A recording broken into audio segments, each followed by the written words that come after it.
सभी को मेरा नमस्कार। मैं वैद्य प्रयाग सेठिया। पहली बार तो मेरी आवाज़ सबको आ रही है ढंग से? क्या आप सुन पा रहे हैं मुझे?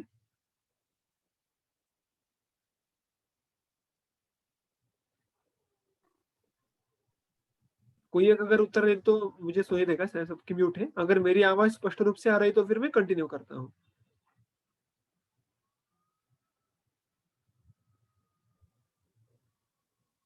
M I audible? Yes, sir, you are audible, sir. Okay, thank you. तो सभी इस महाविद्यालय के जो भी ज्येष्ठ प्राध्यापक और चिकित्सक हैं, मेरे सहयोगी प्राध्यापक और चिकित्सक और उनके साथ-साथ जो भी विद्यार्थीगण यहाँ पे उपस्थित हैं सुनने के लिए मुझे, उन सबको मैं नमस्कार करता हूँ। शुरुआत एक प्रार्थना क करके करेंगे और फिर मैं मेरा मूल विषय ये शुरू करूँगा। ॐ सहना भवतु, सहनौ भुनक्तु, सह वीर्यं करवावहै, तेजस्विनावधीतमस्तु मा विद्विषावहै। ॐ शान्तिः, शान्तिः, शान्तिः।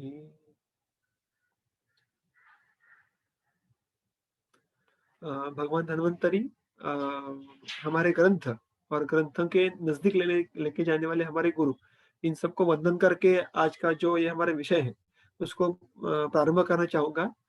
समय दोपहर का है, खाने के बाद खाने के बारे में सुनना, ये थोड़ा मुश्किल है मुझे पता है, इसलिए थोड़ा-सा और आजकल इस कोविड की वजह से हुआ है कि डायरेक्टली हर बार आके बात कर पाना, ये थोड़ा मुश्किल हो जाता है।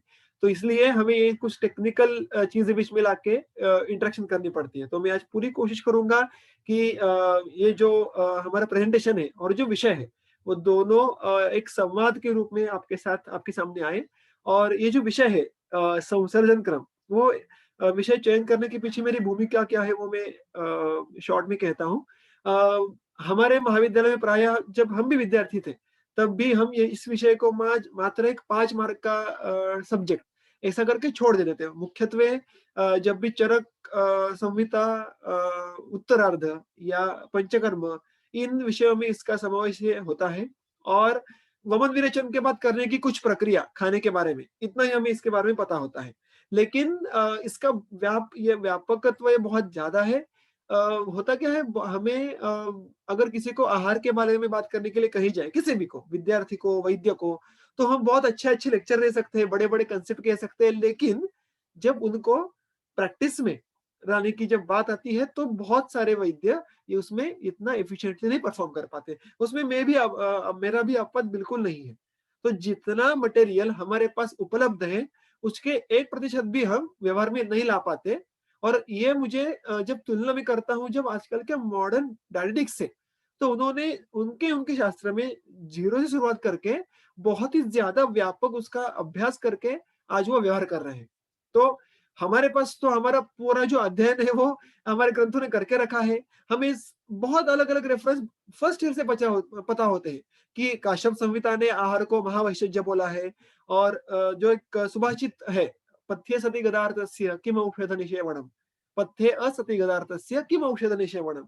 इस तरह के सूत्र का सूत्र देहो ही आहार संभवः, ये पता होता है, लेकिन फिर भी चिकित्सा में जितना वेरिएशन कर्म चिकित्सा, शमन चिकित्सा में आता है, उतना शायद ही आहार में आता है। तो आहार के ही इस एक थोड़े अलग विशिष्ट विषय को आपके सामने रखने का ये मेरा आज का प्रयत्न होने वाला है।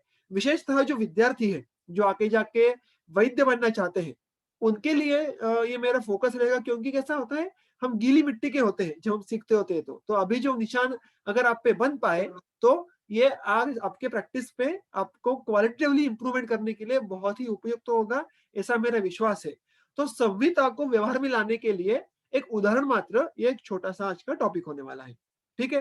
तो इतना कहने के बाद जो हमारा विषय है, वो है संसर्जन कर्म। आयुर्वेद या किसी भी भारतीय शास्त्र में विषय की शुरुआत जिस नाम से होती है, जिस पद से होती है, उसके पीछे का अर्थ भी बहुत कुछ कहता है।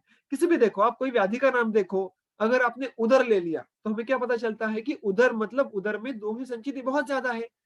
पांडु ले लिया, पांडु में पांडुता, यह उसका कार्डिनल सिम्पटम है। प्रमेह में प्रभुता, विलंबता एंड सो ऑन। या वनस्पति के नाम देख लो, शतावरी को अभीरू कहा जाता है। अभीरू क्यों कहा जाता है? मतलब वो शरीर में, हृदय में दोषों की ऐसे अवस्था को कम करता है जिससे कि भय उत्पन्न हो जाए। भीरू मतलब डरने वाला, अभीरू मतलब डर को कम करने वाली। तो ऐसा हर एक नाम के पीछे कुछ तो उसका अर्थ छुपा हुआ होता है और वहां से हमारी ज्ञान ग्रहण प्रक्रिया शुरू होती है। वैसे ही संसर्जन क्रम, इसके बारे में हम देखेंगे कि उसका अर्थ क्या है। तो उसमें जो मूल उसका धातु है वो है सृज, और उसको जो प्रीफिक्स लगा है वो है सम। तो सम्यक सृजते, सम्यक सृज्यते, इसका अर्थ क्या है? Properly arranged. मतलब ये जो आज देखने वाले हैं, इसमें कुछ तो अरेंजमेंट है जो हमें पढ़नी है। ये पहला उसका अर्थ हो गया पहले शब्द का। दूसरा क्या है? क्रम। क्रम मतलब सीक्वेंस। तो इसका ये पूरा संसरण क्रम, इस दो शब्दों का मिला के अर्थ क्या हो गया? अ प्रॉपरली अरेंज्ड सीक्वेंस। लेकिन सीक्वेंस ऑफ व्हाट? तो हमने देखा कि हमारे आयुर्वेद के परिप्रेक्ष्य में संसर्जन क्रम ये आहार को लागू किया जाता है। ठीक है ना? तो it is a properly arrange sequence of आहार कल्पना, ऐसा हम कह सकते हैं। ठीक है? अभी इस संचरण क्रम को इस नाम से बहुत कम बार बुलाया जाता है ग्रंथों में। इसको ज्यादातर टीकाकार या खुद ग्रंथकार इसको एक अलग कॉमन जो परिभाषा है वो उपयोग में लाते हैं, और वो है पेयादि क्रम। ये भी आपने सुना होगा। क्रम मतलब सीक्वेंस पता है, लेकिन पेयादि मतलब जिसके शुरुआत में पेया आती है। पेया हम सबको पता है, हम देखने वाले आगे। तो ये आहार का ऐसा क्रम है जिसके शुरुआत में पेया आती है, और इसीलिए इसको पेयादि क्रम कहते हैं। अभी सबसे पहले ज्ञात कर लेंगे कि जो हमें सब आज हमें देखना है कि एग्जैक्टली संसर्जन क्या है, इसका पर्पस क्या है, प्रयोजन क्या है। तो इसका प्रयोजन हमें चरक सिद्धि स्थान 6वें अध्याय में साक्षात कहा गया है। सूत्र क्या है? संशोधनाभ्याम शुद्धस्य ऋतदोषस्य देहिनः याति अग्निः मंदताम तस्मात् क्रमम पेयादिम आचरेत। तो चरकाचार्य यहाँ पे क्या कहते हैं? संशोधनाभ्याम। तो ये जो मूल अध्याय है, 6वां अध्याय, ये वमन विरेचन व्यापक वाला है। और ये संशोधन अभ्याम भी अगर पहला आप शब्द देखो तो वो द्वितीय विभक्ति है। मतलब यहाँ पे वो दो संशोधनों के बारे में बात कर रहे हैं। वो कौन से हैं? वमन और विरेचन। जो हमें सबको पता है कि वमन और विरेचन के बाद प्रायः हम इस क्रम का उपयोग करते हैं। लेकिन इसमें होता क्या है? तो वमन विरेचन के बाद शुद्धस्य ऋतदेह दोषस्य देहिनः, उस व्यक्ति, जो व्यक्ति अभी शुद्ध हो गया है, जिसके शरीर में से दोष बाहर निकलने गए हैं, ऐसे व्यक्ति में याति अग्नि मंदताम, अग्निमांद्य हो जाता है। और उस अग्निमांद्य को कम करने के लिए हमें इस पेयादि क्रम का आचरण करना है, ऐसा निर्देश चरकाचार्य ने दिया है। वाग्भटाचार्य इसका और विस्तार करते हैं बहुत लॉजिकली, और वाग्भटाचार्य इस सूत्र को अधिक व्यापक कर देते हैं। वो क्या कहते हैं? संशोधन अस्र विस्राव स्नेह योजन लंघन याति अग्नि मंदताम तस्मात् कर्म पेयादिमाचरे। इसका अर्थ क्या है? तो सिर्फ संशोधन नहीं, उसके साथ साथ अस्र विस्राव मतलब रक्त मोक्षण, और रक्त मोक्षण में भी विशेषतः सिराव्यध, उसके बाद स्नेहपान, वो भी शमन विधि से किया हुआ स्नेहपान, और लंघन, इन सारे उपक्रमों के बाद याति अग्नि मंदताम, अग्नि मंद हो जाता है। और तस्मात, इसीलिए हमें यहाँ पे पेयादि क्रम का आचरण करना आवश्यक है। तो सबसे पहला जो प्रयोजन ये यहाँ पे स्पष्ट होता है वो है जो ऊपर की अवस्थाएं हैं उनमें अग्निबल वृद्धि करना। ठीक है? अब अगर आपने किसी के शोधन देखा होगा, खुद ने लिया होगा, ये आपको बिल्कुल पता होगी कि विशेषतः संशोधन के बाद, मौन विरेचन के बाद पेशेंट बोलते हैं कि मुझे बहुत भूख लगी है। उस दिन शाम से लेके आगे 2 दिन तक उसको हम रिस्ट्रिक्शन पे रखते हैं, लेकिन फिर भी पेशेंट हमें कहते रहता है कि डॉक्टर मेरी भूख नहीं कम हो रही, आप मुझे कुछ तो और खाने के लिए दे दो, मैं कुछ और सॉलिड फूड खाऊं क्या? अगर एक एक तरफ ऐसा पेशेंट हमें बात कहता है और दूसरी तरफ ग्रंथ क्या कहते हैं हमें? याति अग्निमंद था। तो अग्निमंद होता है और भूख लगती है, ये दोनों कैसे हो सकता है? तो दोस्तों, ये बात बहुत गौर फरमाने की है कि अग्नि परीक्षा एक क्षुधा से नहीं होती। कितनी भूख लगती है ये हमारा अग्नि का बल नहीं दर्शाता। तो ऑब्वियसली क्या दर्शाता है? चरक विमर्शन हमें कहते हैं डायरेक्टली, अग्नि जरण शक्त्या परीक्षित। अग्नि की परीक्षा करनी हो, अग्नि का बल, अग्नि की एफिशिएंसी देखनी हो, तो उस रुग्ण की जरण शक्ति देखनी होती है। मतलब क्या? तो रुग्ण कितने अच्छे तरीके से आहार का पचन करने में सक्षम है। हम बहुत बार देख लेते हैं ना कि क्षुधा बहुत अच्छी होती है, लेकिन पचा नहीं पाता, अजीर्ण हो जाता है। कुछ लोगों में उल्टा देखने के लिए मिलता है कि शुद्ध बोध ठीक-ठाक होता है, लेकिन जो भी खाना वो खा लेते हैं, वो अच्छे से पच जाता है। इसीलिए कितनी भूख लगती है, ये अग्नि का मेजरमेंट नहीं है, बल्कि वो खाना पचा पा रहा है क्या, वो उसका मेजरमेंट है। और इसीलिए शोधन के बाद रुग्ण भूख लगी है करने के बावजूद हमें ये जान के लेना है कि वहां पे अग्नि का बल मंद है, अल्प है, और इसलिए हमें यहाँ पे उसको पेयादि कर्म का आयोजन करना पड़ता है। अब अग्नि का बल कम है, इसको सुधारने के लिए हमें उसके पीछे की कार्यकारण मीमांसा पता करनी चाहिए कि अग्नि का बल कम क्यों हुआ। वमन के बाद, लंघन के बाद, रक्त मोक्षण के बाद अग्नि का बल कम क्यों होता होगा। इसके लिए हमें अग्नि के जो फंक्शन है उसको हम थोड़ा विजुअलाइज करते हैं। देखो, पेट में बहुत सारी, जब हमारा जाठराग्नि होता है, उसके काम करने के लिए बहुत सारे तत्व एक साथ काम करते रहते हैं। आप सबको पता है, समान वायु है, ग्रहणी है, उसके साथ साथ जो पाचक पित्त है वो काम करता है, पुरीश का धारण कर्म है अग्नि का अवष्टंबन करना। ऐसे बहुत सारे फैक्टर्स हैं। मतलब हमारा जाठर अग्नि ये मल्टीफैक्टोरियल है। उसमें किस एस्पेक्ट से उस पर अगर दौर्बल्य आ गया है ये देखना जरूरी है। मैं आपको एक उदाहरण दूंगा। उसमें दो कार्यकारण भाव ग्रंथकार टीकाकार ने बताए हैं। ठीक है। चक्रपाणी जी जो चरक के टीकाकार है वो कहते हैं कि सबसे बड़ा जो हेतु है वमन विरेचन के बाद अग्निमांद्य होने का, वो है दोष गमन क्षोभ। क्या अर्थ है इस परिभाषा का? तो देखो, वमन और विरेचन में क्या होता है, बहुत सारी उल्टियां होती है, बहुत सारे लूज मोशन होते हैं, और ये काम कौन करता है? ऑब्वियसली वायु करता है। लेकिन वायु ये काम हमारे कोष्ठ से, हमारे महास्रोत से करवा के लेता है, और इस प्रक्रिया में हमारे कोष्ठ महास्रोतस को दौर्बल्य आ जाता है, थकान आ जाती है, क्योंकि दे ओवरवर्क। रोज स्वस्थ वृत्त में, रोज की जिंदगी में उनका जितना काम है उससे कहीं ज्यादा काम उल्टियां निकलने के बाद या द्रवमल निकलने के बाद होता है। तो इस सारी प्रक्रिया में, दोषों को बाहर कर निकलने की प्रक्रिया में आशय का क्षोभ हो जाता है, और उसके साथ साथ उसको दौर्बल्य भी आ जाता है, और इसकी वजह से इसको वमन विरेचन के बाद अग्निमांद्य देखने के लिए मिलता है। ये अग्निमांद्य ज्वर जैसा नहीं है। ठीक है ना। अग्निमांद्य होने के भी अलग अलग प्रकार हो सकते हैं। इसका बहुत ही अच्छा अगर आपको अध्ययन करना है कि अग्निमांद्य की पॉसिबल कौन कौन सी वे ऑफ एक्शन हो सकती है, तो उसके लिए आपको चरक चिकित्सा स्थान 15 में जब ग्रहणी का वर्णन पूर्ण होता है, तो उसके अंत में बहुत सारे उदाहरण आपको मिल जाएंगे। वो आज का चर्चा का विषय नहीं है, इसलिए मैं विस्तार में तो नहीं जाऊंगा, लेकिन मैं आपके सामने एक दृष्टांत उदाहरण रखने का प्रयत्न करूंगा। जैसे कि बाहर हमारे किचन में क्या होता है, अगर हमें कुछ खाना पकाना हो तो उसके लिए हमें गैस स्टोव लगता है, हमें एक सिलेंडर लगता है, एक रबर पाइप लगता है, लाइटर लगता है। इतनी कम से कम चीजें हमें लगती है, तो हम उस अग्नि का आहार पचाने के लिए उपयोग कर सकेंगे, है कि नहीं? दैट मीन्स अग्नि डिपेंड्स ऑन मल्टीपल फैक्टर्स। अभी इसमें से अगर अग्नि प्रज्वलित नहीं हो रहा हो, गैस नहीं लग रहा हो, तो हमें ढूंढना पड़ेगा कि प्रॉब्लम किस में है। क्या सिलेंडर खत्म हुआ है, क्या रबर में ब्लॉकेज है, या गैस्ट्रो खराब हो गया है, या लाइटर काम नहीं कर रहा, और उसके कार्यक्रम में हो सके बाद ही हम उसका उपाय ढूंढ पाएंगे। अगर हम इस हमारे आज का जो हम कर्म का विषय देख रहे हैं, और अभी हमने जो देखा कि वमन विरेचन के बाद क्या होता है, तो हमने देखा आशय में क्षोभ होता है, दौर्बल्य आ जाता है। मतलब क्या होता होगा, तो जो हमारा गैस स्टोव है उसमें दौर्बल्य आ जाता है, उसमें मानो थकान आ जाती है, और अगर वही बलवान नहीं रहा तो उसके सामने क्या होगा, उस पे गैस नहीं लग पाएगा, उस पे अग्नि नहीं लग पाएगा। इसलिए अगर हमें अग्नि अच्छे से लगाना हो तो हमें आशय को बल देना होगा, आशय को बल देना होगा, और इसीलिए अग्नि के आधार में दौर्बल्य आने के बाद संतर्पण करने की जरूरत है। देखो, मौन विरेचन क्या करते हैं, अपतर्पण करते हैं। अपतर्पण से क्या होता है, दौर्बल्य आता है।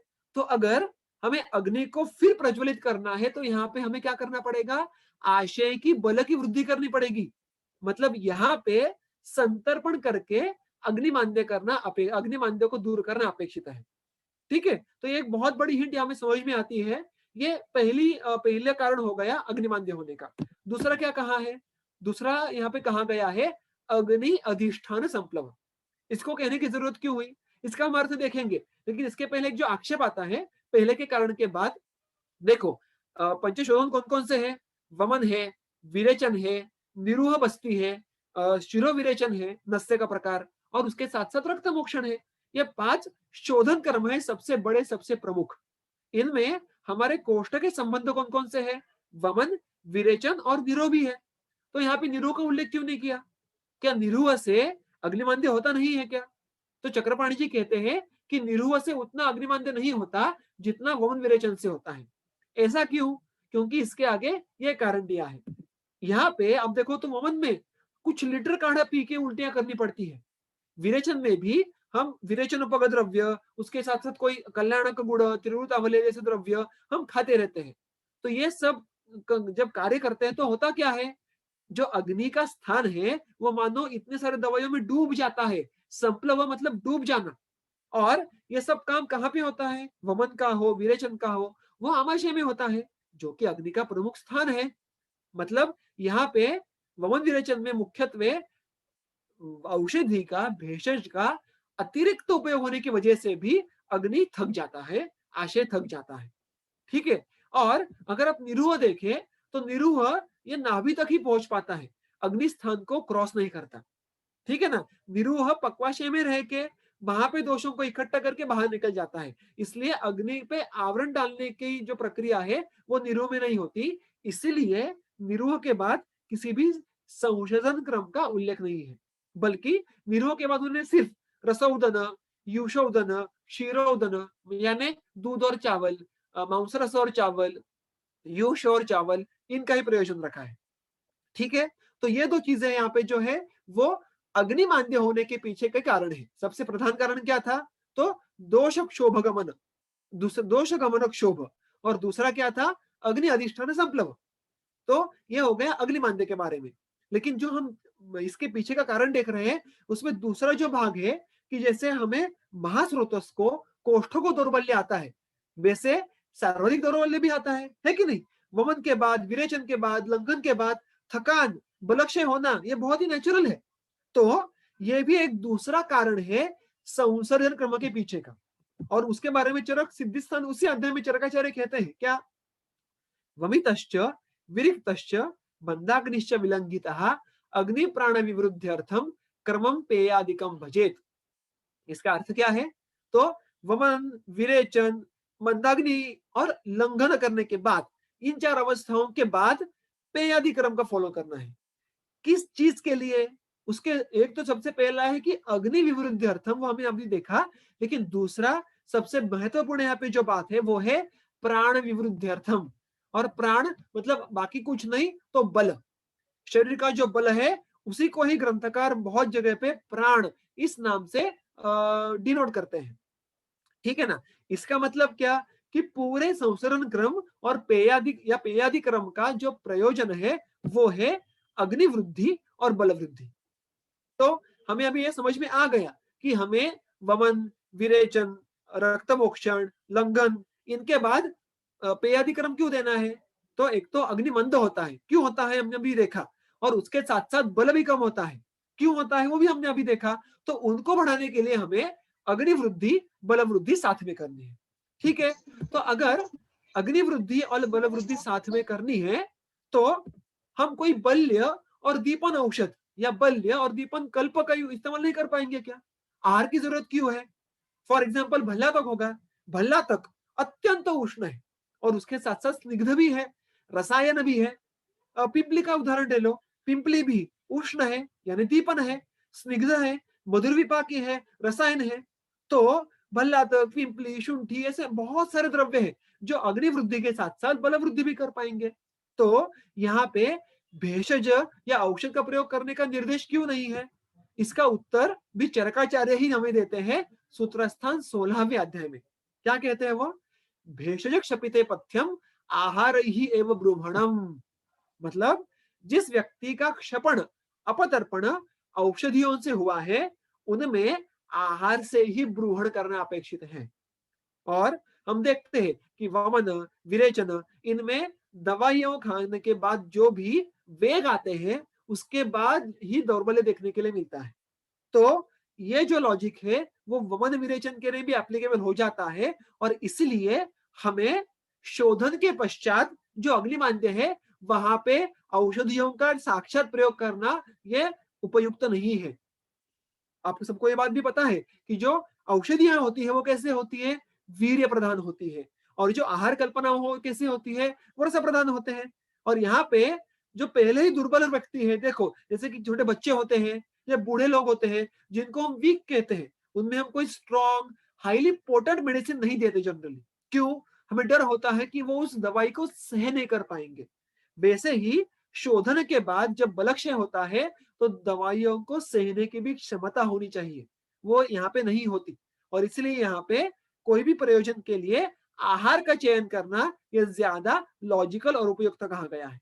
ठीक है, तो इसका अर्थ क्या हो गया?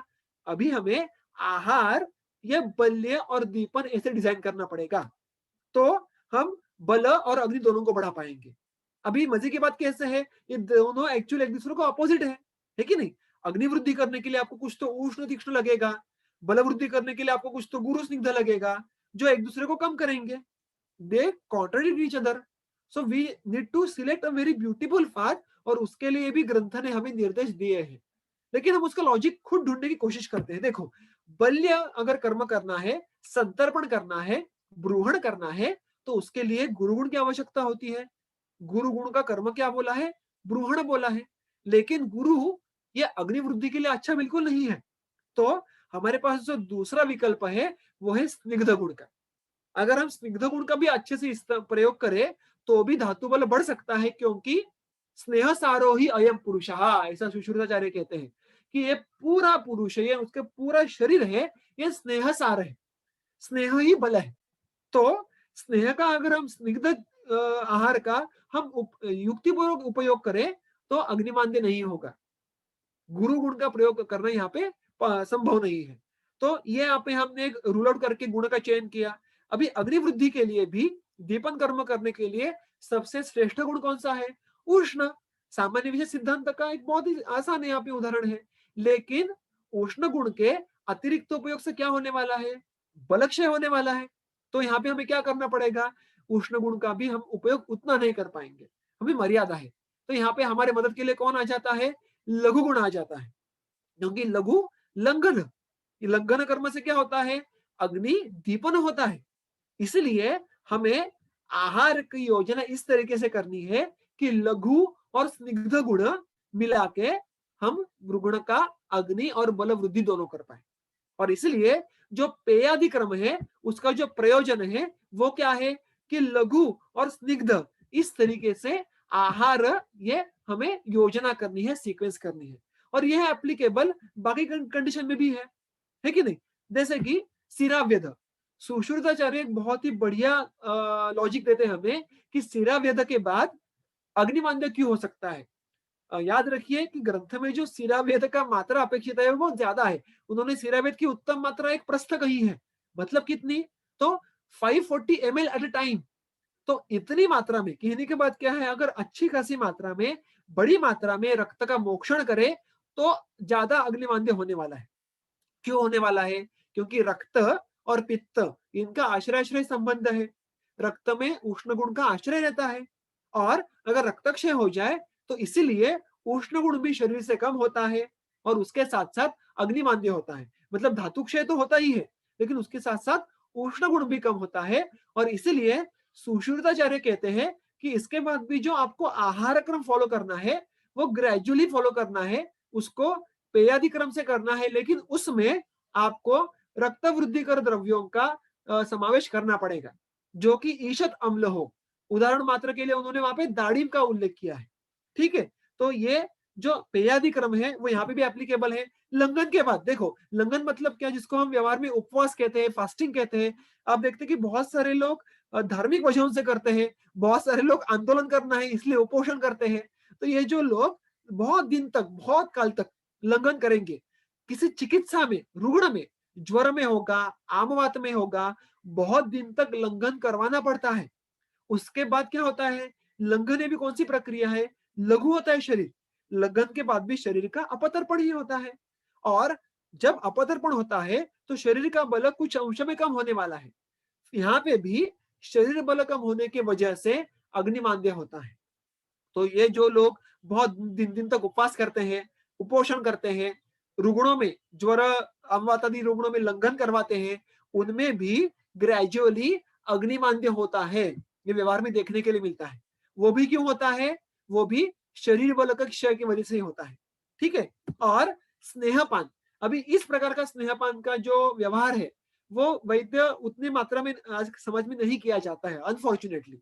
शमन प्रकार मतलब क्या? कि रुग्ण को जब भूख लगे तो भूख लगने के बाद उसको अच्छी मात्रा में स्नेहपान करने के लिए कहना है, और जब तक भूख न लगे तब तक खाना नहीं है।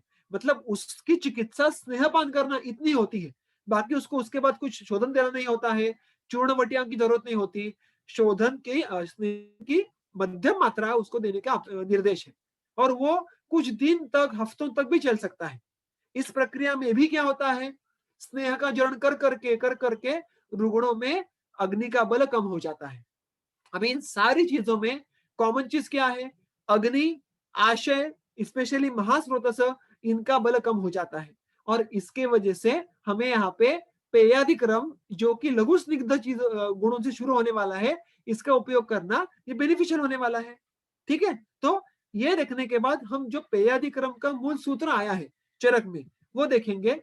सूत्र क्या है? चरक सिद्धिस्थान पहला अध्याय, पेयाम विलेपिम अकृतम कृतंच यूषम रसम त्रिद्विर अथ एककश्च क्रमेण सेवेत विशुद्ध कायः प्रधान मध्य अवर शुद्धि शुद्ध। इसका लिटरल मीनिंग क्या है? यहाँ पे हमें चार प्रकार के जो रेसिपीज है हमारे कृतान्न वर्ग की, उनके नाम दिख रहे हैं कि नहीं? पेया है, विलेपी है, यूष है और रस है। रस मतलब मांस रस। और यूष और रस, इनको अकृत और कृत मतलब संस्कार किया हुआ और संस्कार ना किया हुआ। संस्कार मतलब व्यवहार में जिसको हम तड़का लगाना कहते हैं, फोड़नी देना, ऐसा उसको मराठी में कहते हैं, ऐसा अपेक्षित है। ठीक है? तो यहाँ पे कुल चार आहार्य कल्पनाएं कही गई है। उनका सेवन कैसे करना है? देखो, दूसरे पंक्ति का पहला शब्द क्रमेण, क्रम आए यहाँ पे फिर एक बार, किसमें करना है? विशुद्ध काया, जिसकी काया विशुद्ध हो गई हो, मतलब शोधन के बाद। और इनमें प्रधान, मध्य, अवर, मतलब जिन रुग्णों में प्रधान शुद्धि हो गई हो, वमन या विरेचन के बाद अच्छी खासी मात्रा में, उत्तम मात्रा में दोष बाहर निकल गए हो, उनमें 3 अन्न काल तक ये सेवन करना है हर एक रेसिपी। मध्यम शुद्धि में 2 अन्न काल तक, और अवर शुद्धि में 1 अन्न काल तक। इसका विस्तार हम आगे जाके देखेंगे। ये सिर्फ यहाँ पे एक इंट्रोडक्शन मात्र है। ठीक है? इसके बाद जो सूत्र है वो बहुत ही अच्छा दृष्टांत हमें देता है इसका प्रयोजन समझने के लिए। क्या है उसमें? उन्होंने कहा है यथा अणुरग्निर्तृणगोमयाद्यैः संधुक्ष्यमाणं भवति क्रमेण महान स्थिर सर्वपचस्तथैव क्रमेण पेयादिभिः अंतरग्निः। इसका अर्थ क्या है? आपके सामने है। अग्नि पहले अणु होता है, सूक्ष्म होता है, अल्प बल होता है। बाहर भी देखते हैं ना, जब आप यज्ञ करते हैं या कभी आप रात में बॉनफायर करते हैं, तो आप उसमें थोड़ा सा फ्यूल, थोड़ा ईंधन पहले डालते हैं। कागज के टुकड़े डालेंगे या कोई सूखी हुई घास होगी उसको डालेंगे। फिर थोड़ा अग्नि का बल बढ़ा तो उसमें फिर जो सूखा हुआ गोमय होता है, वन्योपल होते हैं, उसको हम डाल सकते हैं। यज्ञ में ऐसा करते हैं। और फिर जब अग्नि का बल और बढ़ जाए तो हम उसमें फिर लकड़े काट के डालते हैं, काष्ठ डालते हैं। उससे क्या होता है? आपने ऑब्जर्व किया होगा, एक बार अग्नि इस काष्ठ का ग्रिप ले ले, अच्छे से प्रज्वलित हो जाए, तो महान, स्थिर, सर्वपच हो जाता है। 3 विशेषण अलग अलग उपयोग में लाए हैं अग्नि के लिए चरकाचार्य ने।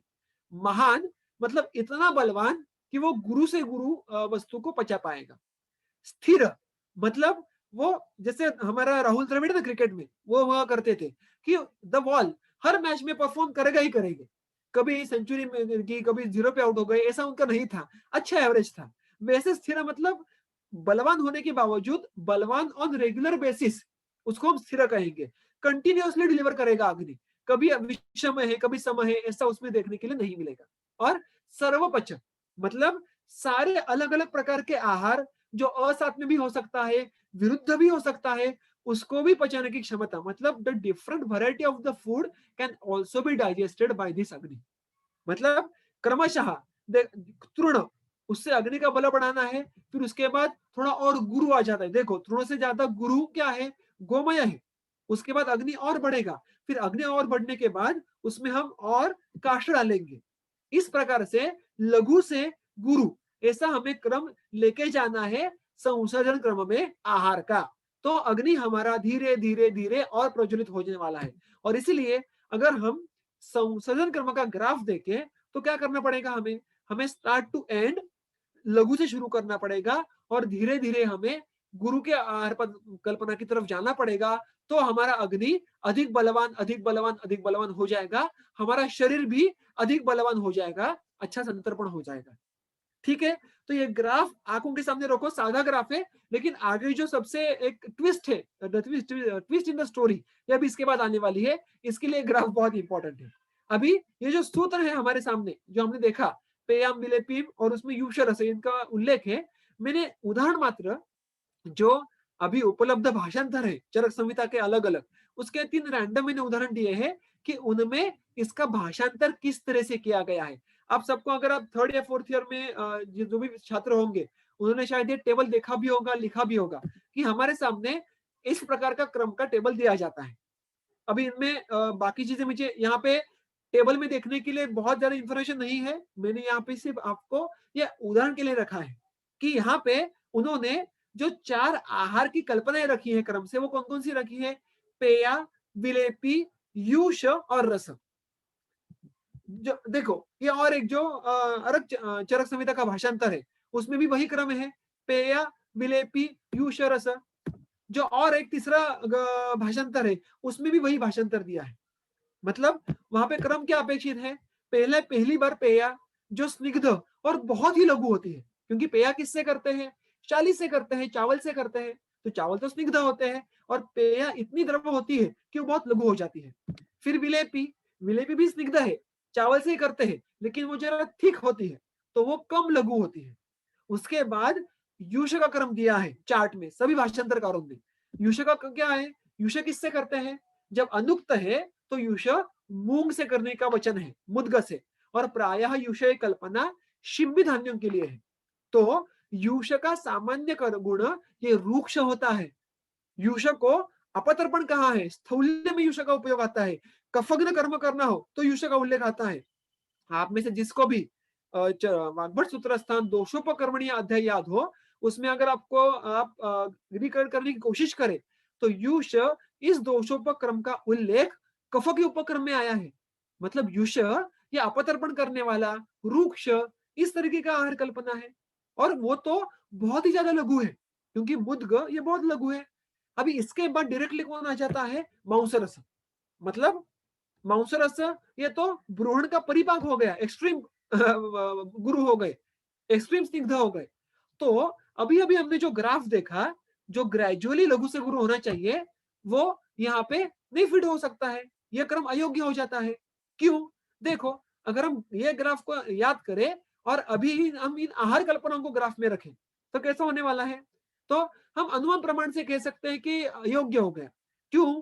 पेया, बिलेपी यहाँ तक तो ठीक था, बीच में ही यूज देना उसको और उसके बाद माउंसरस देना, ये जो सीक्वेंस है ये गड़बड़ा जाता है, क्योंकि जो ग्राफ ये ग्रेजुअली ऊपर जाना चाहिए वो यूश की वजह से नीचे आ जाता है, क्योंकि यूश रुक्षण करने वाला है, यूश बहुत ही लघु है और इमीडिएटली माउंसरस बहुत ही स्निग्ध है, बहुत ही गुरु है।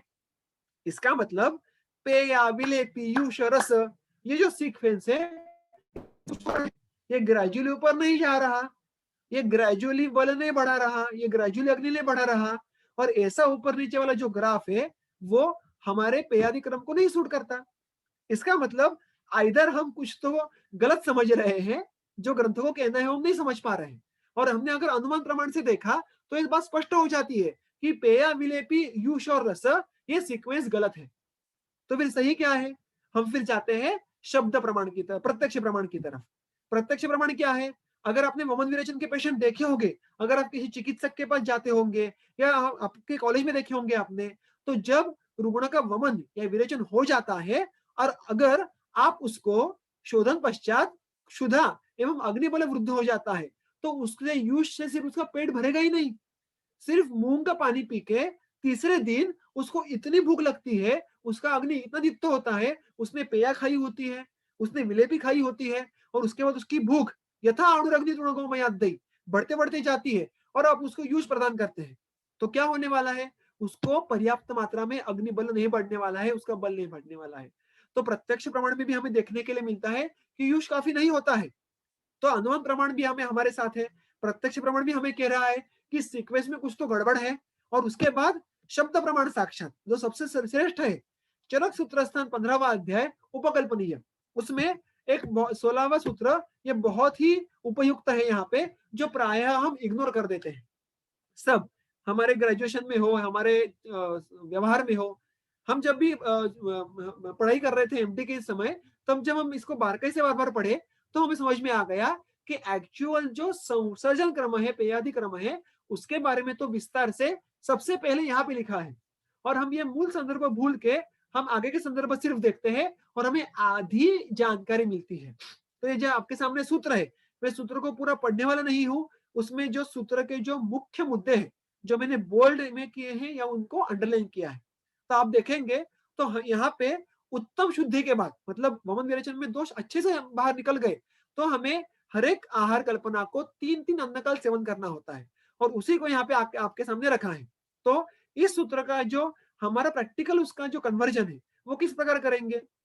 सबसे पहले उन्होंने क्या कहा है, देखो अंडरलाइन, मंडपूर्वम यवागुम देना है, फिर विलेपी, फिर उसके बाद एक जो तीसरा वहां पे मुद्दा है, वहां पे कुछ तो आता है और चौथा मुद्दा है वहां पे कुछ तो अलग आता है। वो क्या आता है हम देखेंगे। जो first recipe expected here is मंड पूर्वा यवागु, मतलब पेया, या जिसमें मंड बहुत ज्यादा है, पूरी लिक्विड, मतलब चावल के साथ हमें बहुत ज्यादा पानी डाल के सिद्ध मंड करना होता है। तो हमें वो तो बात ठीक है, हमने देखा कि पेया या मंड से शुरू करना है। सेकंड रेसिपी कौन सी है? विलेपी। विलेपी को क्या बोलते हैं? विरल द्रवा, बहुसिक्ता, मतलब ये लेहिया होने वाली है। It's a kind of semi solid recipe चावल की। अभी इसके बाद उन्होंने क्या कहा है? थर्ड रेसिपी, शालीनाम द्विप्रसृतम सुस्विन्नम ओदनम उष्णोदकानुपानम तनुना तनुस्नेह लवणोपपन्नेन मुद्गयुषेण भोजयेत। मतलब वहां पे युष ये प्रधान आहार कल्पना नहीं है, बल्कि युष ये साइड डिश है। तो प्रधान आहार कल्पना क्या कहा है उन्होंने? सुस्विन्नम ओदनम। चरक संहिता में साक्षात पहले ही उन्होंने कहा कह रखा है कि जो तीसरा अन्न काल है मंड पेया विलेपी के बाद, तब यूज देना सिर्फ अपेक्षित नहीं है।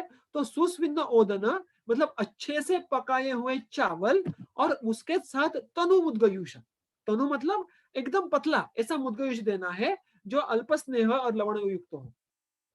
ये इसका मतलब जो तीसरा यूष रेखा था हमने, वो यूष नहीं है, वो यूशोदन है। सिमिलरली फोर्थ रेसिपी, वो भी सिर्फ मांसरस नहीं है, वहां पे भी सेम लॉजिक इस्तेमाल करके मांसरस और ओदन यानी रसोदन का हमें उपयोग करने के लिए कहा है। तो अभी आप वापिस वो ग्राफ को याद करो, क्रमशः लघु से गुरु, क्रमशः अधिक अधिक संतर्पण आहार कल्पना, ये हमें इस क्रम में अपेक्षित है। और अगर हम यहाँ पे देखें, पहले पेया, फिर विलेपी, फिर यूष और ओदन मतलब मूग का यूष और चावल, और फिर रसोदन मतलब मांस रस और चावल, यह क्रम अत्यंत लॉजिकली यहाँ पे सिद्ध होता है। तो शब्द प्रमाण, प्रत्यक्ष प्रमाण, अनुमान प्रमाण, इस चीज से हमने क्या सिद्ध किया? तो मंडपेया विलेपी पूर्वम, इस बात को हम याद करके कि सबसे लघु मंड है, सबसे गुरु मोदन है, इसी क्रम से हमें आगे जाना है पेयादि क्रम में। और इसीलिए ये हमेशा आपके जो चित्र है, ये हमेशा आपके सामने आपको याद रखना है कि जब भी कोई आपको संसर्ग क्रम के बारे में पूछे, तो उसको सब प्रमाण कहना है कि पेया विलेपी के बाद यूष मांसरस नहीं आता है, तो पेया विलेपी के बाद ओदन और यूष और ओदन और मांसरस आता है। आपको शायद लगेगा कि इतनी इतनी बात पे क्यों गौर कर रहे हैं हम, इसका व्यवहार में जब आप इस उपयोग करेंगे तो समझ में आएगा। जितनी दुष्टकर्मता आएगी, जितने रुग्ण देखेंगे आपको, और जब आपको सवाल आएगा आपके सामने कि भाई इसको खाने के लिए क्या दे, ये तो बहुत भूख भूख कर रहा है, अग्निबल बढ़ रहा है इसका, और यूष काफी नहीं इसके लिए, तो उसके लिए हमें ये मूलभूत सिद्धांत याद रखे, तो फिर हमारे सामने कोई दो राय नहीं आएगी। ठीक है, तो अभी ये बात ध्यान में रखते हुए जो योग्य संशोधन क्रम है सम्यक शोधन के पश्चात, उसके बारे में क्या कहा है? जब उत्तम शुद्धि हो जाए तो बहुत जल्द दोष बाहर निकल जाते हैं। अगर बहुत उल्टियां हुई हैं, बहुत द्रवमल हुए हैं, तो हमारे पेट का काम बहुत ज्यादा हुआ है और इसलिए अग्नि का बल भी बहुत ज्यादा क्षीण होने वाला है।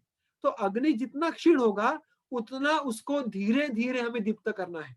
तो इन द केस ऑफ उत्तम शुद्धि संसर्जन क्रम is going to be slow.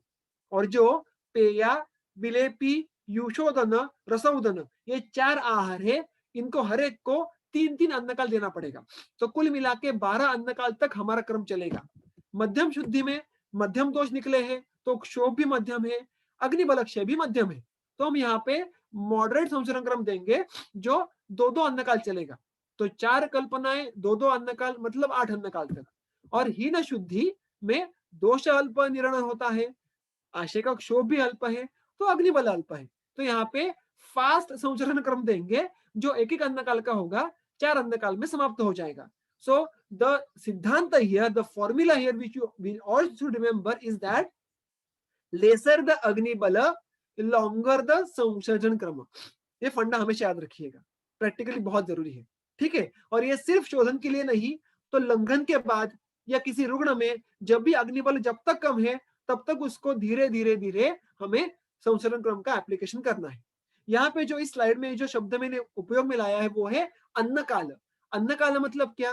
तो अन्नकाल मतलब जब जब भूख लगे उस हर समय को अन्नकाल नहीं कहते। अष्टांग संग्रह में ऐसा संदर्भ आया है कि दिन में 2 ही अन्नकाल होते हैं।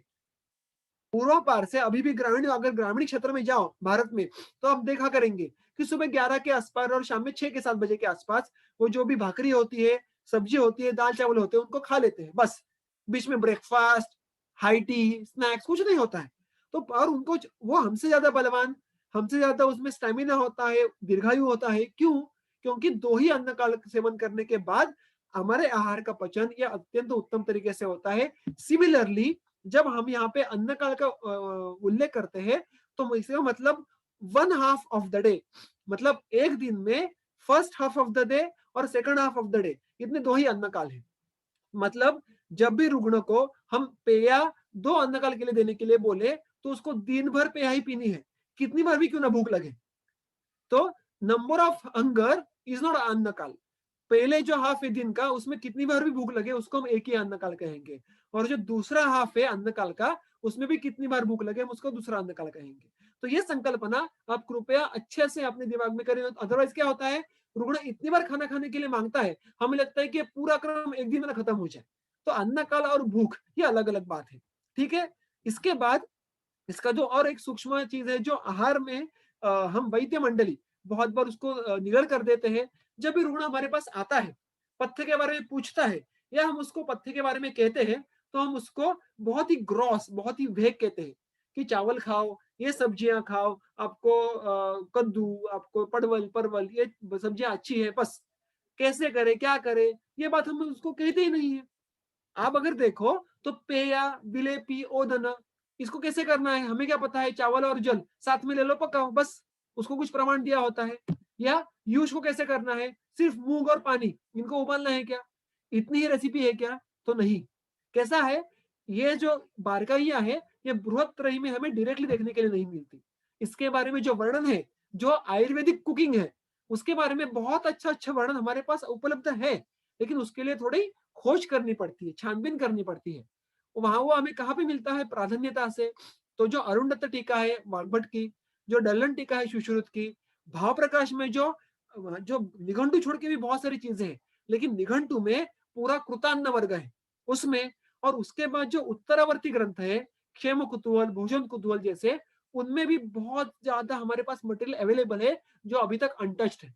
तो हम आज सिर्फ एक झलक देखने वाले हैं, ट्रेल देखने वाले हैं कि एक्चुअली पेया, विलेपी, यूश, इनको करने का योग्य विधि ये दिया हुआ है क्या, अगर होगा तो हम उसको प्रैक्टिकली कर पाते हैं क्या, और अगर प्रैक्टिकली किया तो उससे रुग्ण को क्या अधिक लाभ पहुंचेगा, ये करना मुश्किल है या आसान है, सारे जवाब हम आज देखने वाले हैं।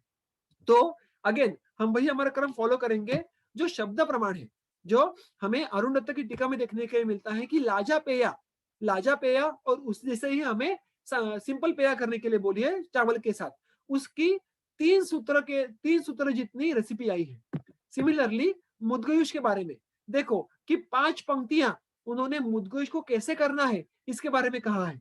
और उनमें सिर्फ मुद्ग और पानी, या उनमें सिर्फ लाजा और पानी, इनका उल्लेख नहीं है। और क्या क्या है देखो, मैंने अंडरलाइन किया है, दाड़िम, सैंधव, विश्व, धान्यक, पिपली, जीरक, ये इसमें सारे कॉमन चीजें हैं।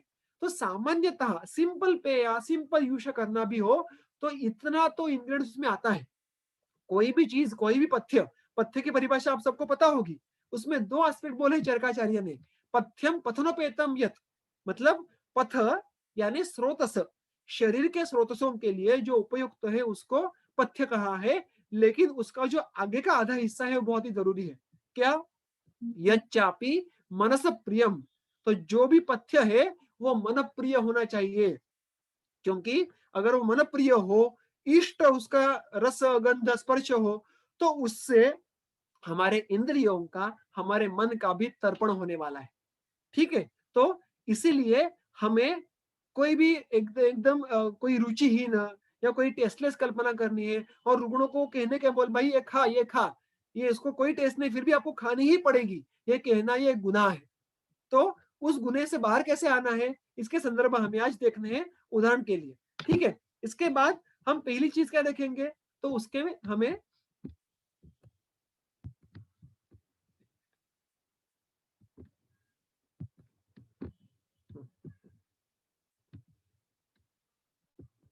हम्म, तो पेया या यूष, इनका हम एक कॉमन आज एक एग्जांपल देखने वाले हैं, जो भी सामान्य संस्कार है उसमें। मैं उसके डिटेलिंग में बहुत ज्यादा जाने वाला नहीं हूँ, क्योंकि वे आज का विषय नहीं है। मुझे सिर्फ ये बात एम्फेसिस करनी है कि हम जब भी सिंपल पेया विलिपि वाला क्रम दे रहे हो, तो उसमें भी हमें, जैसे कि आपको कोई घृतपान देना है, आपको दाढ़ीमादी घृत इस्तेमाल करना है, महाधिकता करना है, तो हम उस घृतों को जी जान से करते हैं। आमल की स्वरस लाएंगे, कल्क द्रव्य लाएंगे, घी लाएंगे, उसको उबालेंगे, तैयार करेंगे। वैसे ही हमें हर एक आहार कल्पना को जी जान से तैयार करना पड़ेगा, तो ही हमें ग्रंथ में दिया हुआ उपयोग दिखेगा। ठीक है? तो किसी भी पेय यूज को करना हो अगर फॉर एग्जाम्पल, तो हमें मिनिमम इतनी चीजें लगती है, ऐसा पहले के सूत्र में कहा है। कौन कौन सी? तो उसके योनि द्रव्य, मतलब जो उसके प्रधान द्रव्य है, पेया के लिए शाली होंगे, यूष के लिए मुद्ग होंगे। दाड़िम का उल्लेख आया है, देखो।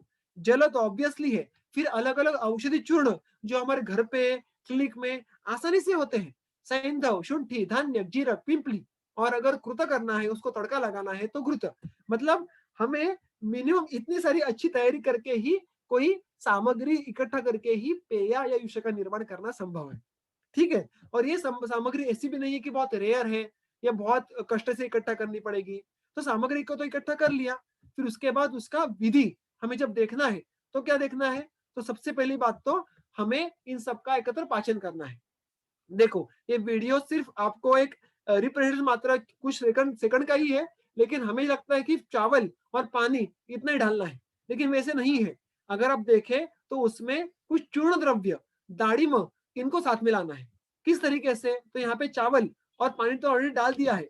उसके बाद हम ग्रंथ में निर्दिष्ट चूर्ण, वो कौन कौन से देखे हमने? सैंधव, शुंठी और धान्यक, उनके प्रमाणों का भी निर्देश हमें मिलता है।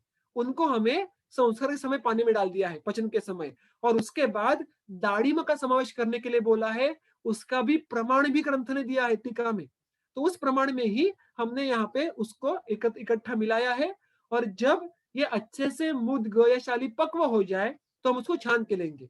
यहाँ पे उसको छान रहे हैं, वो प्लास्टिक का बीकर है, वो सिर्फ आपको प्रेजेंटेशन के लिए है, उसका रंग दिखाने के लिए। प्लास्टिक में छानना गर्म चीज ये अत्यंत अहितकारक है। कहने के बाद क्या है कि इतना सिंपल चीज है, इसमें सिर्फ बाकी बीच में मैंने छोड़ क्यों दिया है, क्योंकि मात्र काल का संस्कार है। लेकिन बाकी जो चीजें हैं, दाढ़ी, चूर्ण द्रव्य, ये उसमें डालना, पाचन करना, छान के लेना, इसके बाद जो हमारे पास आहार कल्पना तैयार होगी, वो कैसे होगी? उसके साथ साथ हम उसको कृत भी कर सकते हैं। कृत करना मतलब क्या? तड़का लगाना। उसमें घी डाल सकते हैं और उसमें जो अलग अलग चूर्ण है वो भी डाल सकते हैं। उसके साथ साथ हम, उन्होंने जो उसके अंत में दिया है, जो बोला है कि अवय चूर्ण करना है, ऊपर से स्प्रिंकल करने के लिए बोले चूर्ण। कौन कौन से? जीरक, पिपली। तो उससे क्या उपयोग होता है? ये सब करने की जरूरत क्या है? तो इसके बहुत ही तीन सबसे उपयुक्त जो हमें व्यवहार में देखने के लिए मिलते हैं, वो है, एक तो रुचिकर होते हैं। सिर्फ पेया, सिर्फ चावल और पानी, सिर्फ मूंग का पानी, ये अत्यंत रुचिहीन होता है। लेकिन अगर हम इसमें इस विधि से उसको करेंगे, तो रुचि वृद्धि होती है। रुग्ण उसका सेवन करने के बाद कोई भी चीज अगर इष्ट हो, रुचि युक्त हो, तो मन, इंद्रिय, इनका प्रसादन होता है। उसके बाद सुपाच्य होता है। पचने के लिए और आसानी होती है, क्योंकि आपने अल्प मात्रा में क्यों ना हो जीरक, पिपली, शुंठी इस जैसे दीपन द्रव्यों का उपयोग किया है। और सबसे महत्वपूर्ण जो बात हम भूल जाते हैं कि इस संसार की वजह से हमारा आहार षड रस युक्त होता है। नहीं तो क्या होता है, सिर्फ चावल यूज करे तो मधुर रस वाला, सिर्फ मुद्ग इस्तेमाल करे तो तिक्त कषाय रस वाला होगा। लेकिन अग्र संग्रह में क्या बोला है कि सर्वरस का अभ्यास करना ये बल वृद्ध करने में श्रेष्ठ है। और अगर हमें बल का वर्धन करना है तो हमें 6 रसों का उपयोग करना ही होगा। और उनका योग्य प्रमाण में उपयोग हम इस रेसिपी के द्वारा कर सकते हैं। देखो, दाड़िमा आ गया, मतलब अम्ल द्रव्यों में जो श्रेष्ठ है उसका उपयोग हो गया। यहाँ पे नींबू का उपयोग नहीं किया है, देखो दाड़िमा का उपयोग किया है। फिर तिक्त कटु वाले तो बहुत सारे द्रव्य है, जीरक, शुंठी, पिंपली, लवण वाला सैंधव है। और आपको जान के ताज्जुब होगा कि धान्य का जो एक रस है वो कषाय रस है। मतलब देखो कितनी बारीकाई से उन्होंने चूर्णों का चयन किया है और इस सारी चीज को उन्होंने क्या कर दिया है, षड रसात्मक कर दिया है। और षड रसात्मक होने की वजह से अभी जो रुग्ण में बलवर्धन होने वाला है वो बहुत ही सुंदर तरीके से होने वाला है। जो धातु साम्य होने वाला है वो भी बहुत सुंदर तरीके से होने वाला है। ठीक है, अभी इसके बाद जो इसमें से प्रमुख आहार कल्पना है, देखो ये तो एक आहार जो क्रम है पेयादि क्रम, उसका एक एज अ ग्रुप उपयोग हो गया। इसमें जो अलग अलग आहार कल्पनाएं थी, पेया है, विलेपी है, उनका खुद का भी स्पेशल कुछ तो कैरेक्टरिस्टिक्स है। वो क्या है, तो आहार कल्पना में सबसे पहले मंड, मतलब सबसे ऊपरी द्रव भाग, चावल का सिर्फ पानी, वो सबसे पहले आहार कल्पना कही है पेया। उसमें क्या कहा है उन्हें, मंड क्या करता है, ये सारे गुणधर्म आपको अष्टांग हृदय सूत्र स्थान छठे अध्याय में मिलेंगे। वहां पे वाग्भट कहते हैं कि मंड ये दोष शेषज्ञ कर्म करता है। मतलब मानो वमन विवेचन के बाद कुछ दोष शेष रह गए, ऐसा हो जाता है बहुत बार, ऋण थक जाता है, हमारा अंदाजा चूक जाता है और कुछ अंश में कफ पित्त ये पीछे छूट जाते हैं। तो वो छूट गए हुए कफ पित्तों को कम करने के लिए क्या करें, हमें औषधि यूज करने के लिए तो परमिशन नहीं है। तो ये जो मंड कल्पना है वो बचे कुचे दोषों को भी नाश कर देगी। ठीक है, धातु साम्यकृत ये एक और उपयुक्त कर्म हमें उसका कहा गया है, पाचन करता है शेष दोषों का, उसके साथ साथ अग्नि संदूषण करने का भी कर्म मंड का कहा गया है। वातानुलोमन, मुख्यत्वे वमन करने के बाद वात का क्षोभ बहुत होता है, उल्टियां निकलने के बाद प्रकोप हो जाता है, तो उसके बाद वात का फिर अनुलोमन हो जाए, इसके लिए भी मंड बहुत उपयुक्त है। त्रुट शमन, प्यास बहुत लगती है लेकिन हमें क्या कहा है कि उष्णता का ही पीना है, तो उष्णता का पीने से तृष्णा शमन नहीं होता अच्छे से। लेकिन आप अगर पेया पी ले, मंड पी ले, तो उसमें जो भी स्निग्ध गुण है, जो द्रव गुण है, उससे तृष्णा शमन जल्दी हो जाता है, पानी पीने की अलग जरूरत नहीं गिरती। और स्रोतो मार्दव कृत, ये बहुत ही और एक उपयुक्त जो उसका अंश है कि स्रोतों से हमको मार्दव लाता है। जो पहले बहुत वमन विरेचन करने के बाद स्रोतस थक जाते हैं, उसमें कुछ अंश तक काठिन्य आ सकता है, स्पेशली लंघन के बाद। अगर बहुत दिनों तक कोई भी व्यक्ति उपवास कर दे तो उसका अंदर रूक्षण हो जाता है, स्नेह कम हो जाता है और उसका शरीर ये हल्का हल्का कठिन होने लगता है। तो उसको मार्दव लाने के लिए भी पेया ये उपयुक्त कही गई है। ये पेया के बारे में हो गया। मंड मंड के बारे में हो गया, माफ कीजिए। पेया, पेया इसको कहा है कि उसमें थोड़े से चावल के अंश आप ले सकते हैं, ईशत सिक्त युक्त, मतलब जो चावल के थोड़े पके हुए दाने होते हैं उसको थोड़ी प्रमाण में ले सकते हैं। लेकिन ये भी पेया कहाँ है, पेया मतलब पीने लायक। वो भी क्या करती है, मल मतलब पुरुष का अनुलोमन करेगी। उसको पथ्या कहाँ है, पथ्या मतलब जो शरीर के स्रोतों को अच्छे से टिका के रखेगी, उनको खुल के रखेगी। फिर दीपनी पाचनी दोनों महत्वपूर्ण कर्म करती है। क्षुधा, तृष्णा, ग्लानि, दौर्बल्य इन सबका हरण करती है। ये चारों चीजें हमें शोधन के पश्चात देखने के लिए मिलती है। रुग्ण बोलता है कि बहुत भूख लग रही है, रुग्ण बोलता है कि बहुत प्यास लग रही है, वो ग्लानि में होता है क्योंकि ये स्नेहपान, उसके बाद अभ्यंग बाष्प शोधन, इससे उसमें दौर्बल्य होता है। इन सबको कम करने के लिए कोई भी औषधि श्रेष्ठ क्या है, ग्रंथोक्त विधि से की गई हुई पेया। ठीक है, उसके बाद विलेपी, हमने देखा विलेपी क्या है, लेहिया बोला है, चाटने जैसे बोला है उसको। तो वो भी क्या कहा है, पाचन नहीं करेगा क्योंकि वो थोड़ा ज्यादा गुरु है, थोड़ा उसकी कंसिस्टेंसी ज्यादा है, डेंसिटी ज्यादा है। तो दीपन कर्म तो करेगा लेकिन पाचन कर्म नहीं करता वो। तृष्णाग्नि करता है, मतलब क्या, तृष्णा को शमन करने का कर्म करता है, और उसके साथ साथ उसको हृदय कहा है, मतलब हृदय के लिए हितकर होता है। इनडायरेक्टली वो रसव स्रोतस को बल देता है, और रस से आगे सारे धातुओं का जो परिपोषण क्रम है वो बहुत ही अच्छी तरीके से सुधारता है। तो ये विलय के बारे में हो गया। अब ये सिर्फ उदाहरण मात्र है, इसके बारे में और सूक्ष्म स्तर पर जाना ये संभव है, लेकिन आज का जो मेरा सत्र का ये प्रयोजन है, ये आपको एक दिग्दर्शन देना है कि कैसे इतने छोटे छोटे छोटे एस्पेक्ट्स के बारे में हम डिटेलिंग कर सकते हैं, और उसका कितना बड़ा इंप्रेशन इम्पैक्ट ये हमारे चिकित्सा में रुग्ण पे हो सकता है। इसके बाद ये एक स्टैंडर्ड प्रोटोकॉल हो गया पेयादि क्रम का। इसमें बदलाव के लिए कोई रूम है क्या? कोई अपॉर्चुनिटी है क्या? तो बिल्कुल है। आप इस पूरे संचरण क्रम में वैविध्य ला सकते हैं। कुर्यात ऊह्यम स्वयं धिया, चरकाचार्य कहते हैं आपको कि खुद की बुद्धि जो ग्रंथ ग्रंथ सिद्धांत में बनी है, उसका उपयोग करके आप व्यक्ति सापेक्ष, रुग्ण सापेक्ष, अवस्था सापेक्ष इस क्रम में बदलाव ला सकते हैं। तो बदलाव के लिए हमारे पास कौन-कौन से एवेन्यूज हैं? सबसे पहले तो अग्नि वृद्धि एवं बल वृद्धि के अनुसार अन्नकाल में परिवर्तन। मानो रुग्णों को पहले 1 दिन या 2 दिन बहुत ही ज्यादा अग्नि मांद्य है, तो उसको स्ट्रिक्टली आप पेया पे ही रखना।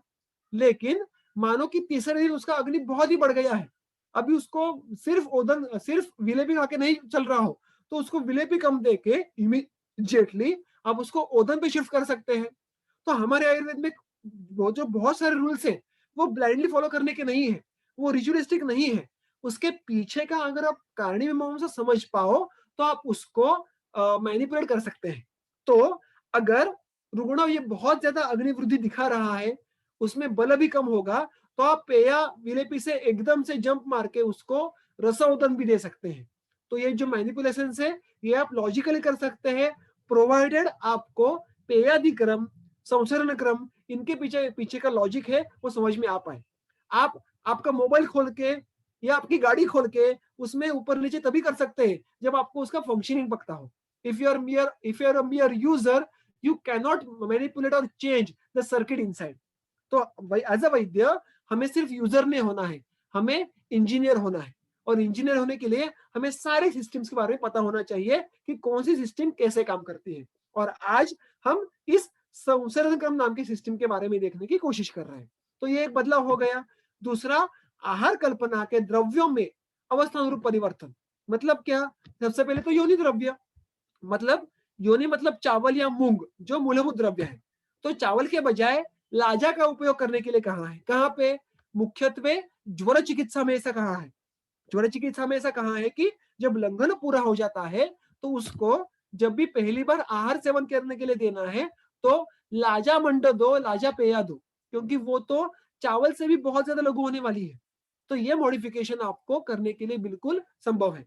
या मुद्ग मुद्ग के बजाय कुलत्थ, फॉर एग्जाम्पल श्वास में, प्रतिश्याय में, मूत्रकृच्छ में, ऐसी अवस्थाओं में मुद्ग के बजाय कुलत्थ ज्यादा प्रभावी होगा, क्योंकि उसका कार्य क्षेत्र ये प्राणव स्रोत से है, कफ के स्थान है। उसके बाद मुद्ग के साथ बाकी द्रव्य, ये आपको अलग अलग जगह पे ऐसे रेफरेंस मिलेंगे कि मुद्ग पटोलयूष, मुद्ग निम्बयूष, मुद्ग मूलकयूष। आपको सुन के ताजुब होगा कि काश्यप संहिता में सिर्फ यूष का एक पूरा अध्याय है कल्पस्थान में, और वहां पे उन्होंने बहुत ही अलग अलग तरीके के यूष कहे हैं। इतना ही नहीं, पंचमुष्टिक यूष होगा, चारण संहिता मध्यम खंड क्वाथ कल्पना में यूष के बहुत सारे वर्ड दिए गए हैं, और वहां पे मुद्ग के साथ उन्होंने बाकी द्रव्य जोड़ दिए हैं। और इसका प्रयोजन क्या है कि रुग्ण सापेक्ष, व्यक्ति सापेक्ष आप अलग अलग कल्पनाएं कर पाओ। ठीक है। फिर संयोग द्रव्य, मतलब जब हम देखा अभी हमने कि पानी डाला था संस्कार के लिए, तो ग्रंथ ने कहा है कि पानी के बजाय आप वहां पे सिद्ध जल इस्तेमाल कर सकते हैं। सिद्ध जल मतलब आप सबको षडंगोदक पता है। षडंगोदक करने का जो विधि है कि एक भाग द्रव्य लेना है, उसके 64 गुना पानी लेना है, और उसको आधा शुद्ध करना है। इसको सिद्ध जल विधि कहते हैं। इस विधि से आप अलग अलग द्रव्यों, मतलब अतिसार में देखें तो वहां पे दशमूल सिद्ध ओदन बोला है। आप ज्वर में देखें तो वहां पे तिक्तर से युक्त बोला है। तो हर एक व्याधि में मुख्यत्वे आपको सिद्ध पेया, सिद्ध ओदन, सिद्ध यूष, इनका उपयोग करने के लिए कहा है। तो उसके लिए आप क्या कर सकते हैं? तो पानी के बजाय किसी द्रव्य से सिद्ध जल का इस्तेमाल कर सकते हैं, या जो हमने चूर्ण डाले ना हमें रेसिपी में, उनमें आप अलग अलग चूर्णों का उपयोग कर सकते हैं। फॉर एग्जाम्पल, ये बहुत सारे आपको अगर देखने हैं तो you can refer to the second chapter of Charak Sutra Sthana, that is अपामार्ग तंडुलीय। उसमें 28 अलग अलग यवागुओं का उदाहरण दिया है, उसमें ऐसे अलग अलग परम्यूटेशन कॉम्बिनेशन दिए हैं। फॉर एग्जाम्पल, दीपनी यवागु है, पंचकोले यवागु। तो अगर किसी को दीपन करने की आवश्यकता है, इसी यवागु का उल्लेख और कहाँ पे आता है पता है आपको? सूतिका परिचर्या में। सूतिका परिचर्या में सूतिका को जब सबसे पहले भूख लगे तो उसको घृतपान देने के लिए कहा है, और जब घृत पच जाए तो पहली बार आहार में उसको पंचकोल यवागु देने का निर्देश है सारे ग्रंथों में। तो सूतिका का पहला आहार पंचकोल यवागु कहाँ है? तो उसको कैसे करना है दिया होगा, तो मात्र छिड़कने के उस पे से पंचकोल नहीं, तो आप यहाँ पे उसको जो हमने चूर्ण डाले उसके कुकिंग करने के समय, तब आपको वहां पे पंचकोल का समावेश करना है। ऐसे आप अलग अलग वैरायटी कर सकते हैं। See, sky is the limit for it. आपको हर एक रूढ़ के लिए रेसिपी डिजाइन कर सकते हैं, और आप सिर्फ आयुर्वेदीय आहार पद्धति से आपकी चिकित्सा में एस्टेब्लिश हो सकता है, इतना यहाँ पे हमें रूम है। ठीक है। उसके बाद संस्कार। संस्कार में क्या है? कृत करना है या अकृत करना है, मतलब मैंने पहले कहा वैसे कि घी को डालना है तड़का देने के लिए या नहीं डालना है, ये भी अवस्थावशत हम निश्चित कर सकते हैं। ठीक है। इतना ही नहीं, यहाँ पे व्याधि विशिष्ट भी कुछ बदलाव कर सकते हैं, जिनका यहाँ पे मैं उल्लेख करूंगा। आप ज्वर चिकित्सा में देखने के लिए जाए तो वहां पे उन्होंने क्या सूत्र दिया है? युक्तम लंघित लिंगस्तु तम पेया भी उपाचरित यथा स्वौषध सिद्धा भी मंड पूर्वा भी आदिता। मतलब ज्वर में अच्छे से लंघन एक बार हो जाए तो उसको पहले क्या देना है? पेया देनी है उसको, पेया भी उपाचरित। लेकिन वो कैसे देनी है? सिंपल चावल पानी है क्या? नहीं। यथा स्वौषध सिद्धा भी, मतलब जो भी यथा योग्य औषधि योग बोले इसके आगे उसको उपयोग में लागे। कैसे उपयोग में लाएंगे? तो सिद्ध कैसे करेंगे उसको? तो हमने अभी देखा वैसे कि उसका सिद्ध जल करना है और फिर उसको उपयोग में लाना है। और यहाँ पे औषधि का उन्होंने ये क्या बोला है, रस कौन सा बोला है? हम सबको पता होगा कि उन्होंने औषधियों का जो रस बोला है वो उन्होंने कहा है कि तिक्त रस होना चाहिए। मतलब लंघनम स्वेदनम कालो यवागु तिक्तको रसहा। इसके बारे में जब बात होती है तो तिक्त रस का उपयोग कैसे करने के लिए कहा है? तिक्त रस से सिद्ध पेया करनी है, यवागु करनी है। ठीक है। अगर आप आगे जाके देखने की जाए तो उन्होंने कहा है कि इसी द्रव्यों से आप ज्वर में रस, यूष एक्सेट्रा सभी को सिद्ध करो। आप रक्तपित्त चिकित्सा देखने के लिए जाए, वहां पे उन्होंने इसमें मॉडिफिकेशन किया है। क्या किया है? ऊर्ध्वगे तर्पणम योज्यम पेयातु अधोगते। मतलब यहाँ पे ऊर्ध्व रक्तपित्त में पहले तर्पण देने के लिए बोला है और अधोग रक्तपित्त में पेया देने के लिए कही है। तो उन्होंने यहाँ पे तर्पण का इस्तेमाल किया है। ये तर्पण क्या है हम आगे देखने वाले हैं। पित्तजकास में क्या कहा है उन्होंने कि ऋतु दोषे, दोषों का शोधन होने के बाद हिमम स्वादु स्निग्धम संसर्जनम भजेत। मतलब जो भी संसर्जन क्रम देना है वो कैसे होना चाहिए?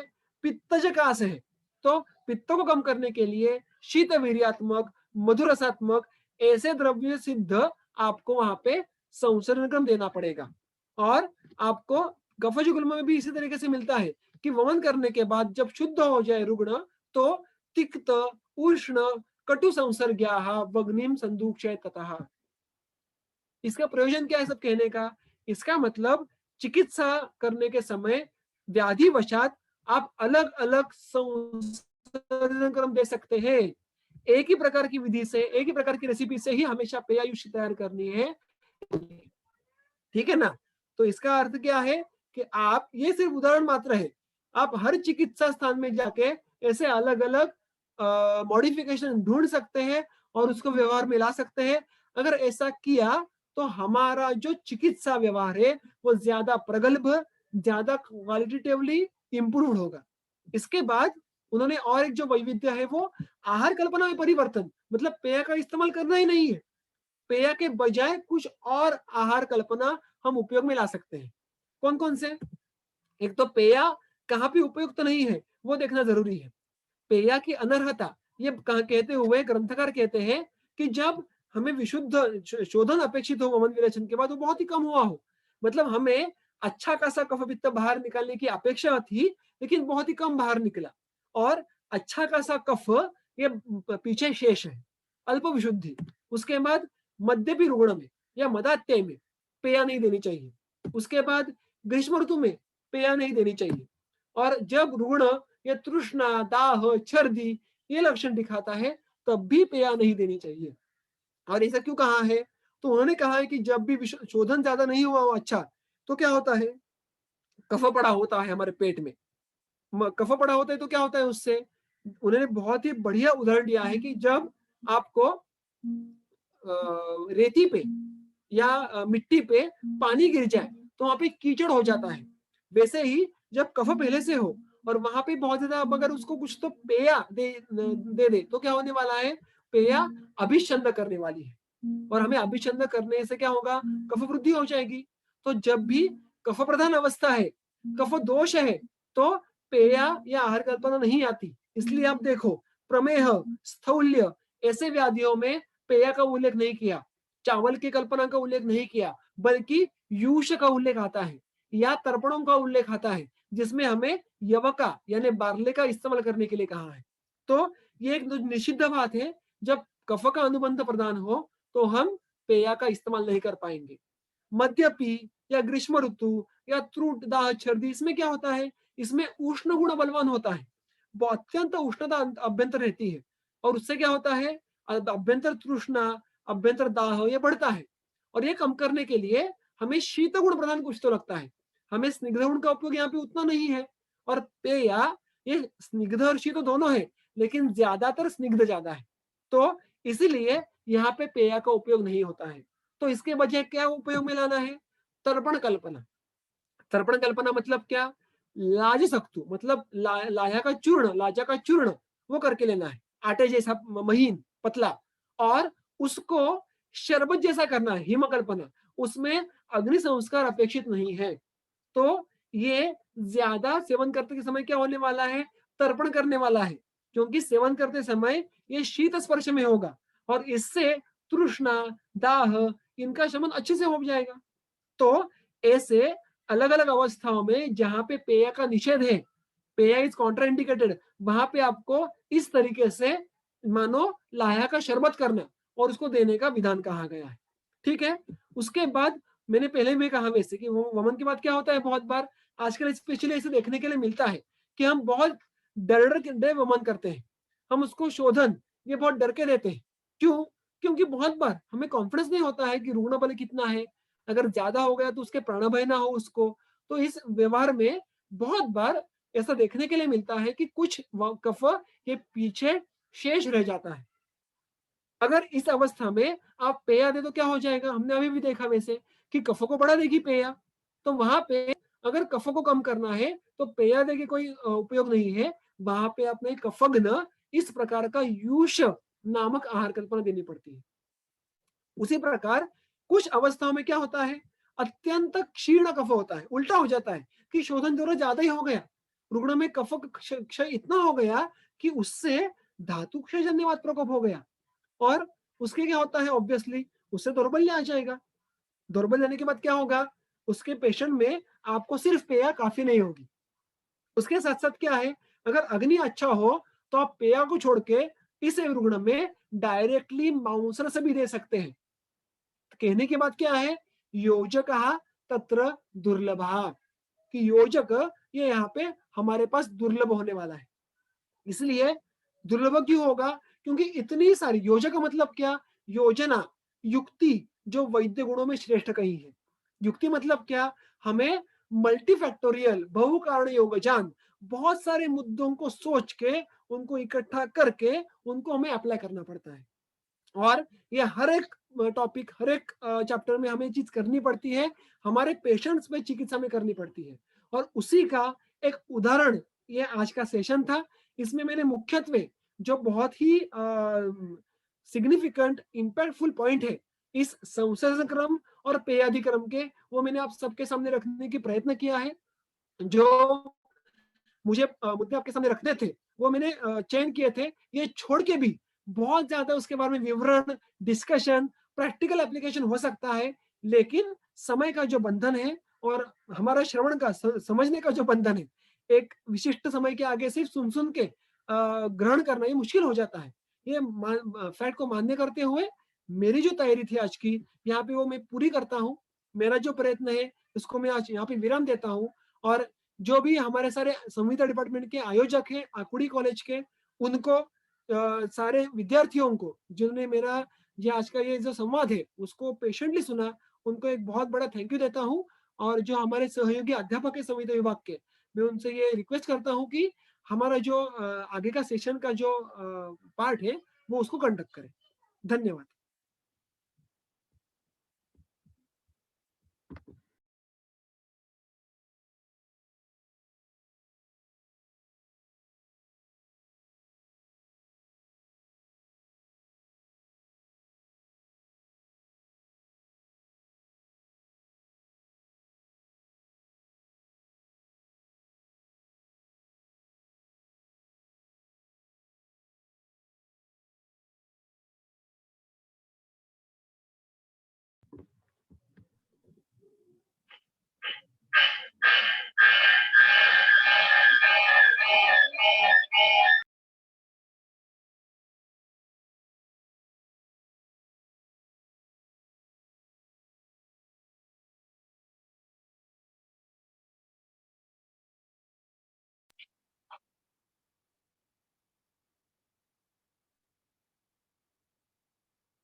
Thank you so much, sir.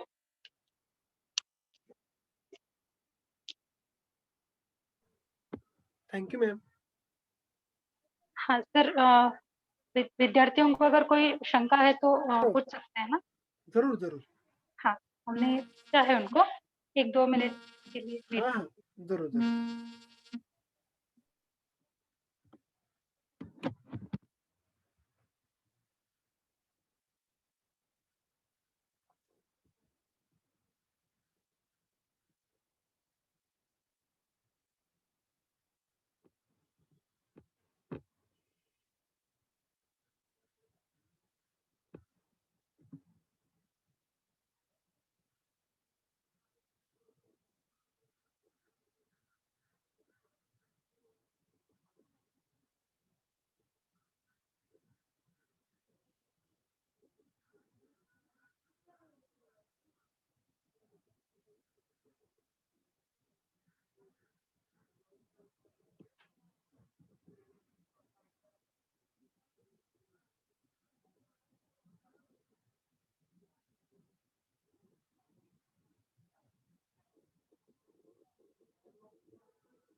Sir, हाँ, बोलिए। किसी का अभी तक प्रश्न नहीं आया है। ओके, अगर कुछ प्रश्न आएँगे तो हम आपको कॉन्टैक्ट ज़रूर, करेंगे। ज़रूर, ज़रूर। हाँ, आगे का आभार प्रदर्शन के लिए मैं वैद्य चिन्मय फड़के इनको बुलाती हूँ।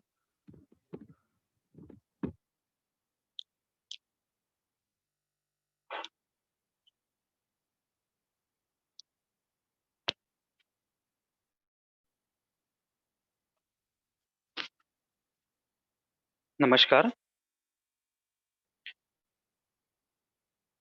अभी-अभी वैद्य प्रयाग सेठिया जी ने हमें बहुत ही विद्वत्तापूर्ण व्याख्यान दिया है।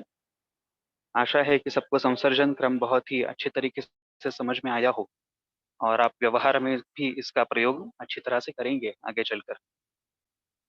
इस व्याख्यान का आयोजन करने के लिए हमें जिन्होंने सहायता की है, उनमें से पहला नाम आता है हमारे महाविद्यालय की प्राचार्य डॉक्टर रागिनी पाटिल मैडम कि जिनके मार्गदर्शन से और जिनके परमिशन से हमने ये व्याख्यान का आयोजन किया।